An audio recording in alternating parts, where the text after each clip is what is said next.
જય નમઃ. સજ્જનો,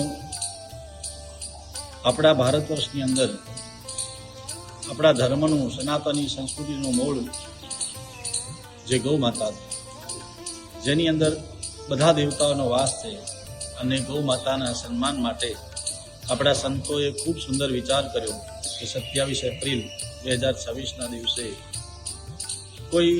આમાં કોઈ નેતા નહીં, કોઈ કાર્યકર્તા નહીં, ખાલી ગૌ માતા આગળ થાય અને નંદી મહારાજ ગૌવંશનું રક્ષણ થાય. આ કારણથી દરેક ક્ષેત્રમાં આપ એ દિવસે સમય કાઢી અને આવેદનપત્ર આપો, પ્રાર્થના પત્ર છે.